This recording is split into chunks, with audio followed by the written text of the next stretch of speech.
All right, welcome to this unboxing, not necessarily unboxing, but I don't know, whatever, unpackaging video here with the Parth Impex 56 sheet aged foliage design. Okay, I've been using the Aged Autumn, but I bought this at the same time because I thought it looked like a cool pattern, and we'll go through the 8 different patterns that are included in this pack right here. Now, keep in mind that these are all two-sided, but it comes with a completely different kind of design on the reverse side. So you're really getting 16 different designs.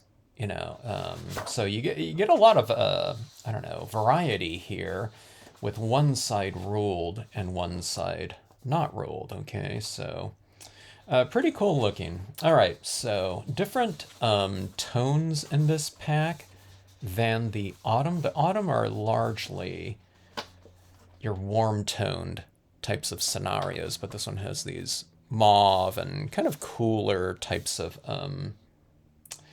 color temperature scenarios here.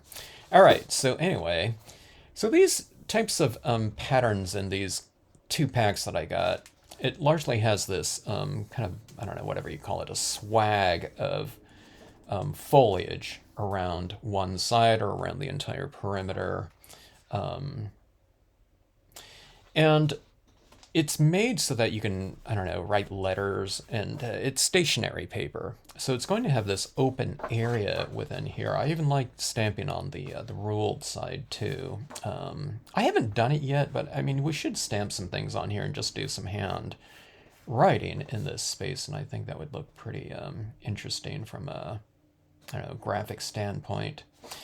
But first paper right here, we have this lavender violet type of scenario here. We could do something like this, where this is in the background and you have these large floral shapes in the foreground.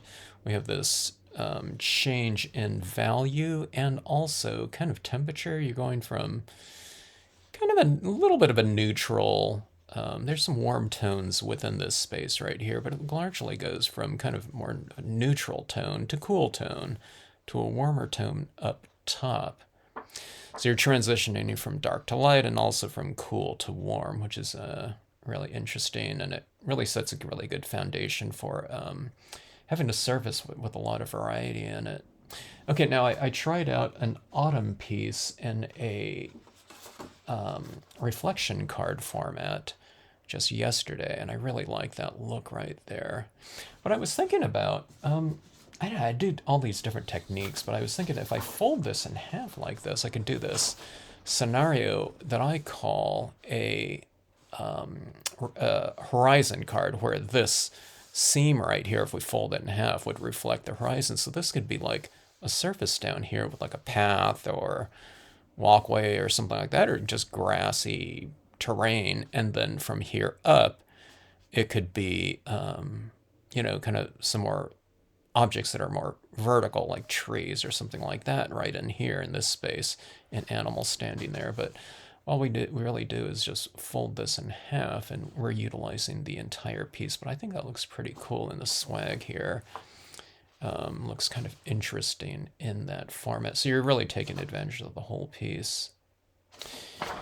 Ruled line paper on this side with smaller types of elements. Of course, they want to leave you more space for writing on this side, or you can run it through a printer and things can be printed on here. Same thing with this right here.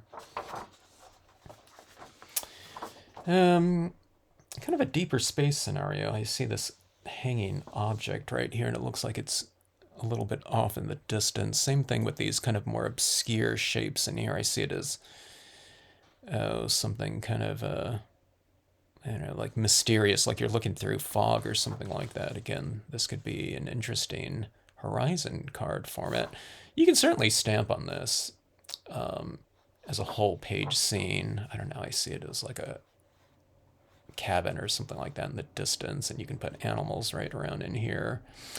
If I'm doing that, I'm typically, I mean, we don't have every color of the rainbow in our stamp pads, but you can color or stamp objects in this kind of color scheme right here. So if you have a really dark maroon or something like that, you can stamp something in the background, and it would follow kind of these tones that are within the this foundation right here, and it would look a little bit more integrated than stamping in black. I've been stamping in black because, again, I don't have like a color like this in my stamp pads.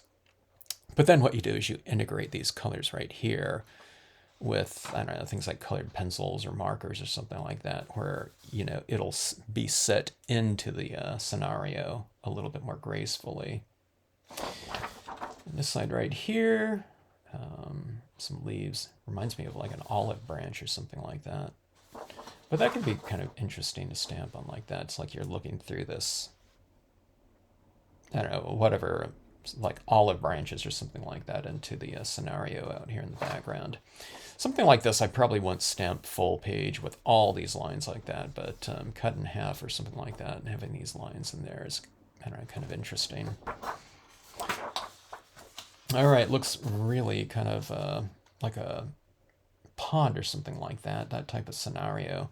It almost looks like these branches are kind of floating, so it'd be the perfect type of water scenario, like a little pond, garden pond or something like that.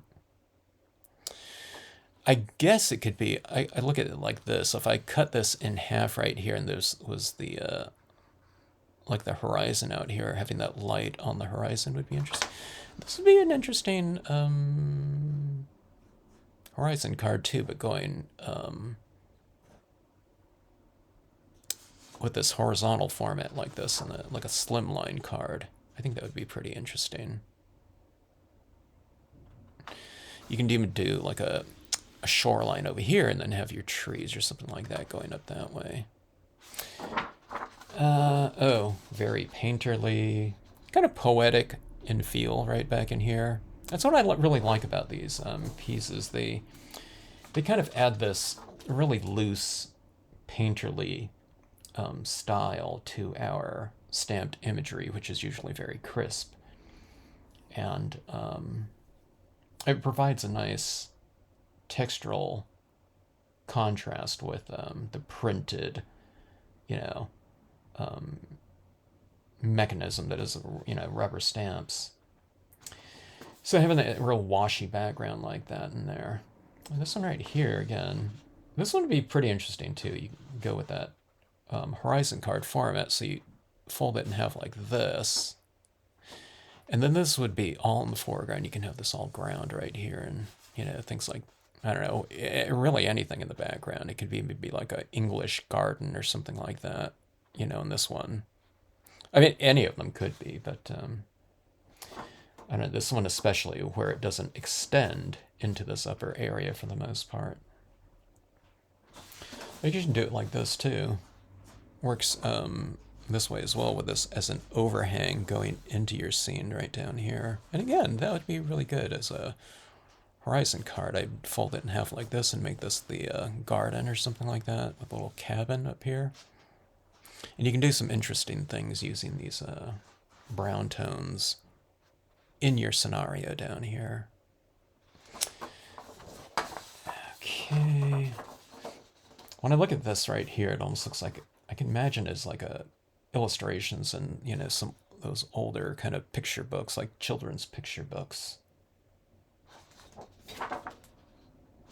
Beautiful. I like this little collection of objects down here in the pinks, crimson, and you know, different tones of green right in there, but really atmospheric, and they're all very stylish too, of course, which I like. Here, this one would be good like this. You know, you can do a full page scene. All the foreground down here are already established. You know, these little kind of interesting elements right up here. See, you can even make this into like a little cliff or something like that, going into the water, body of water out here. And this could be another cliff right here. As you're looking out into the distance, this could be your sky. Something in that scenario. And when I say all this, it's like, you know, with all of this kind of already established in here, if you're doing something of, you know, that includes background, midground, whatever, subject matter, you know, focal landing point, visual landing point. You don't have to take care of the foreground if it's that, or this could be a foreground up here too, like a little overhang again. Or if you're doing it like this, your foreground's really established here, something really close to us. And then you can do other things right in here. Or if you're working on a half-page scene, you fold this in half like that.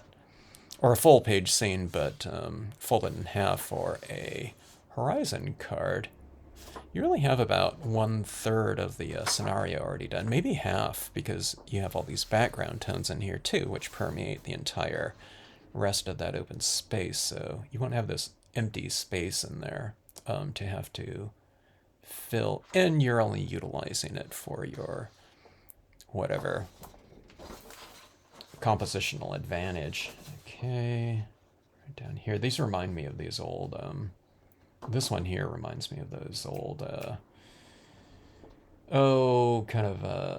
those really like Dutch still lifes or something like that. Those oil paintings like that. Right there. And look at these pink tones like that. Wouldn't they be interesting to incorporate into a design? You can go like this, and you make this a really shallow field in here. This could be like a little pond in here. You can put a couple like swans in here or something like that. Little country house right in the background. But yeah, I think I'm going to utilize these for more horizon cards. I really feel like experimenting with it for a lot of different things, including reflection cards. I mean, I'd love to have all these types of things reflecting into a lower space in a reflection card format. Let's just get the gist of how that might look here. If I put this like here, now I wouldn't match it with gold, I don't think. I'd probably match it more with silver, so you can see how this is paper right here, and you can have it reflecting in this lower area down here. Have some objects up here, but it would be the flowers kind of things that are, your reflection, and having something in here to contrast against that, or stabilize against that movement of these different objects in there would be kind of interesting. I don't know. There's all kinds of different possibilities. And,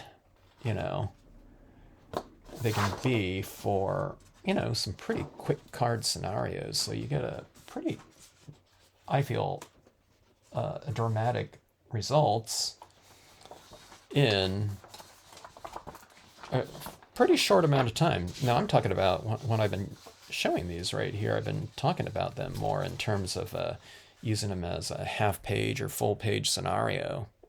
But, I mean, you can certainly take these and cut them in fours, standard quarter-page scene. And if you're looking at a space from like here over with just this little bit of space to fill in, you can do all kinds of things right here. Stamp, a few images. It's going to limit the number of images you can use in there. Your average type of usage, probably like 3 or 4 stamps in there at most, but you can really come up with a super quick scenario with your standard 4 1/4 by 5 1/2 size card. All right, I can't wait to use these, and looking forward to trying them out.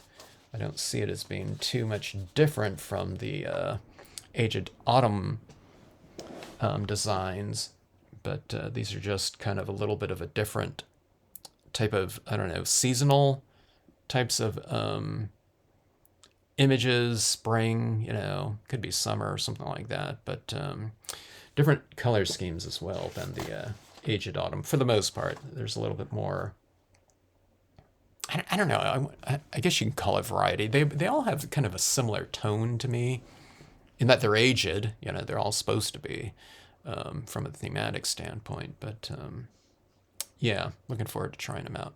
All right, thanks for watching.